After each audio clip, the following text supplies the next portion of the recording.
روپۍ. مالټه شپېته روپۍ کیلو، دړۍ 280 روپۍ.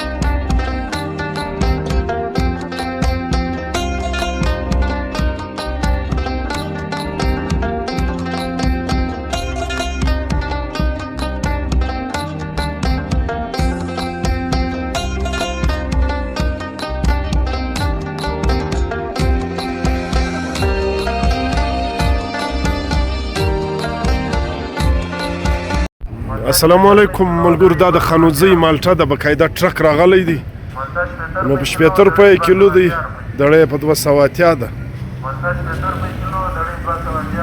دغه ګاډۍ اکثره راځي په دا شپو کې.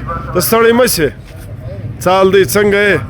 ښه خو د بیا ډېر مال را پرېولی دا خو ښه مالټه ده. ښه دغه دا له کوم ځایه راځي؟ بلوال دا اوس سرګوده ته نږدې دی. ښه نو دا مالټې دا ټرک ګرته راغوښتی دی. ښه نو هلته ته یې خرید وکړې یا مطلب کیلو یې داسې وبله په 50 په 80 دی. ښه نو دا ولې نو ښه ارزانه ده؟ دا مالټه ډېره سوګي که افغانستان بند دی. افغانستان هم باندې ښه زه صحیح دی. ټیک دی.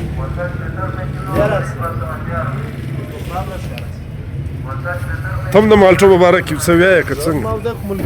ښه نو دا مالټه هلته د درختو راښکېږي بیا ته یې دغه کوئ که څه ته راکړي؟ دا د درختو زه خوشکېږي باغونه اخلو بیا یې فیکټرۍ ته ورکوو، یک نمبر مالونه بربار استو. ښه دا نور مالونه پاته شي بس دا خپلې ګاډۍ نه لوړوو. ښه خانوزۍ ته یې ورکوو، نورلایي ده، ښه لاسفلا ده، ښه ایګر ته یې دغه کوئ. ښه مشر ورور دورې ورته ناست دی کار کوي. صحیح دی. ټیک تقریبا هره ورځ یو ګاډۍ ښه هره ورځ یو ګاډۍ. نن دلته خالي کوي شي، ښه سبا یوه ګاډۍ راځي د عمرجان مېډیکل سره، ښه بل سبا راځي زما خپله ګاډۍ سټور ته خالي کوي. ښه سټور د چیرې؟ سټور مرود ملازم زدانه کې د کیلې. ښه د کیلې غم هلته کیلې غم کوې؟ زما نوم یا د کیلو د مالټو د دواړو کار کوې؟ دا فروټ صحیح دی. ټیک ته راځه دا ټرک ما جوړ ښکاره کړو.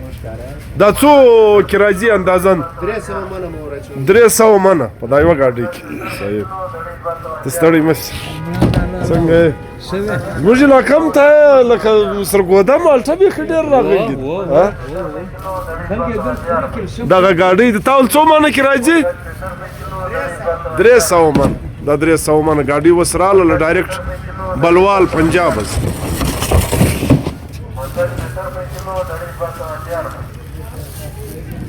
مالټه شپېته روپۍ کیلو، دړۍ 280 روپۍ.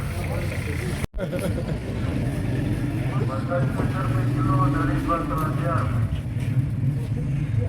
مالټه شپېته روپۍ کیلو، دړۍ 280 روپۍ. مالټه شپېته روپۍ کیلو، دړۍ 280 روپۍ.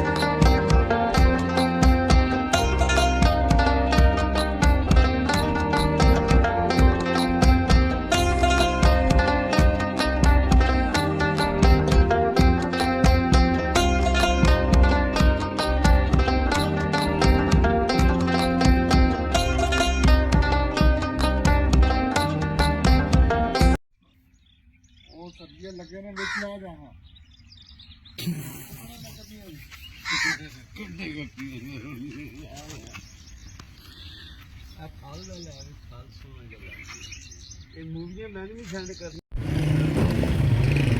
مالټه شپېته روپۍ کیلو، دړۍ 280 روپۍ.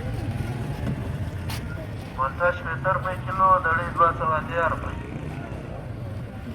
مالټه شپېته روپۍ کیلو، دړۍ 280 روپۍ.